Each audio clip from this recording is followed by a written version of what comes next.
Hi guys, welcome back to our channel game on buzz. ఈ వీడియోలో south ఆఫ్రికాతో జరగబోతున్న ఓడే సిరీస్ గురించి తెలుసుకుందాం.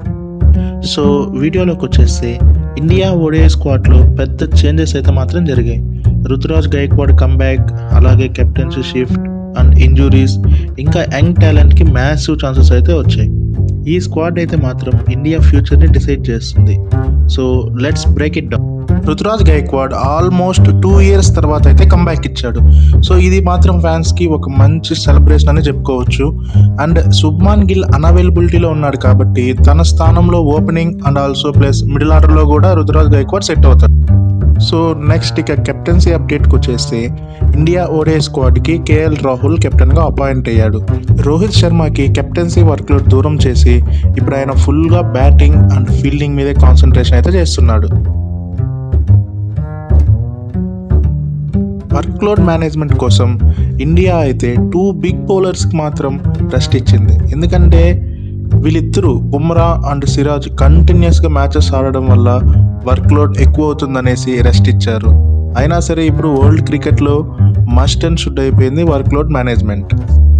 సో రీహాబ్ అండ్ ఇంజురీ అప్డేట్కి వచ్చేస్తే హార్దిక్ పాండ్యా అయితే స్టిల్ రీహాబ్ సెంటర్లో ఉన్నాడు. సయ్యద్ ముస్తక్ అలీ ట్రోఫీ తర్వాత ఆ రిపోర్ట్స్ని బట్టి సౌత్ ఆఫ్రికా సిరీస్కి అయితే అవైలబుల్ అవ్వచ్చు. శ్రేయాస్ అయ్యర్ ఇంజురీ అప్డేట్కి వచ్చేస్తే స్టిల్ ఇంకా అతనైతే ఫుల్గా రికవరీ కాలేదు. కొద్దిగా సీరియస్ ఇంజురీ కాబట్టి మేబీ తనకి ఇంకా చాలా టైం పట్టచ్చు. ఓపెనింగ్ స్లాట్లో Rohit Sharma settled tone establish చేస్తాడు కాబట్టి అతనితో పాటు యశస్వి జైస్వాల్ కూడా ఓపెనింగ్ చేస్తాడు. సో గిల్ అన్అవైలబిలిటీ కారణంగా యశస్వికి కన్సిస్టెంట్ మ్యాచెస్ ఇవ్వడం కూడా వెరీ ఇంపార్టెంట్.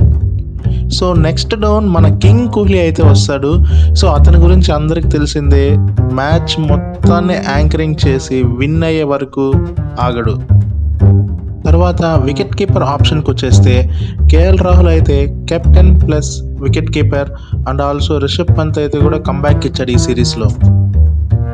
తర్వాత ఆల్రౌండర్స్ విషయానికి వచ్చేస్తే Ravindra Jadeja the most experience player, చాలా అంటే చాలా సంవత్సరాల నుంచి ఆ స్లాట్ని ఫుల్ఫిల్ చేస్తున్నాడు.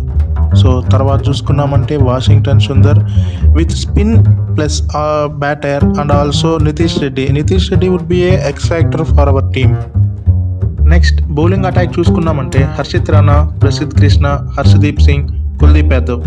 సో ఇక్కడ ఫాస్ట్ బౌలర్స్కి అయితే ఇంటర్నేషనల్ ఎక్స్పోజర్ అవసరం కాబట్టి ఇదొక గోల్డెన్ ఛాన్స్ అని అనుకోవచ్చు.